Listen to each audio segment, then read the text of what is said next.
Hello, જય શ્રી કૃષ્ણ. કેમ છો બધા? આશા રાખો છો કે મજામાં હશો. તો આજે આપણે બનાવીશું ઉત્તરાયણ સ્પેશિયલ સાતધાનનો ખીચડો, જે ગુજરાતમાં ઉત્તરાયણ ઉપર ખાસ ખાવામાં આવે છે અને આ સાતધાનના ખીચડાનું એક મહત્ત્વ પણ છે.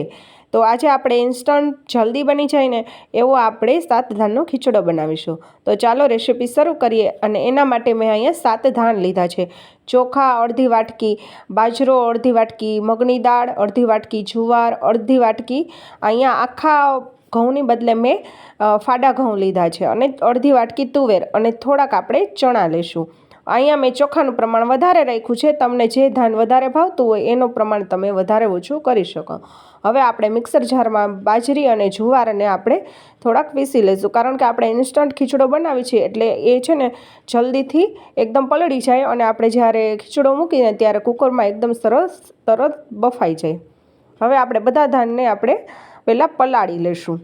હવે આ રીતના આપણે જે ચોખા, મગની દાળ અને બધું ચણા અને બધું જે સાત ધાન લીધા છે એને પાણીમાં નાખી અને આ રીતના આપણે એકદમ સરસ ચોખ્ખા પાણીથી 2-3 વખત ધોઈ નાખશું.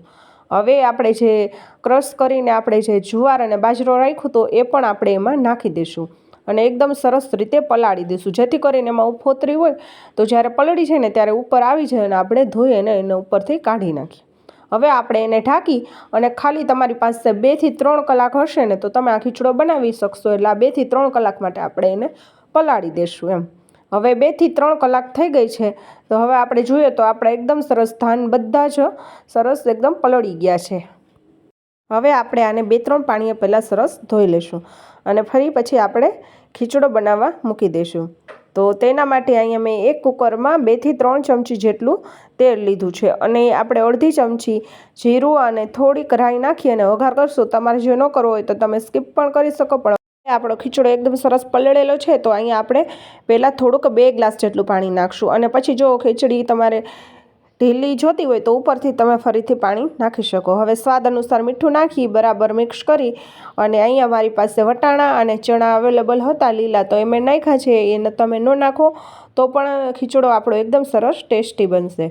હવે આપણે કુકરને ઢાંકી અને ખાલી 2 થી 3 સીટી કરી લઈશું ને તો પણ એકદમ સરસ ખીચડો આપણો ચડી જશે, કારણ કે બધા ધાન ઓલરેડી સરસ પલળી ગયેલા છે એટલે. હવે અહીંયા કુકર ખોલીને તમને બતાવું તો આપણો ખીચડો એકદમ સરસ તૈયાર થઈ ગયો છે.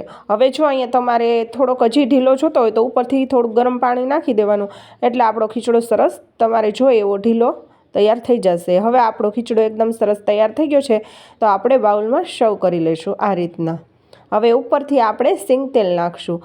સિંગ તેલ નાખવાથી ખીચડામાં બહુ સરસ ટેસ્ટ આવશે, અને ઉપરથી થોડુંક લીલું લસણ ઝીણું સમારેલું નાખશું, અને એકદમ સરસ તીખી લસણવાળી ચટણી ચટાકેદાર એકદમ. આનાથી તમારો ખીચડાનો સ્વાદ 100 ગણો વધી જશે.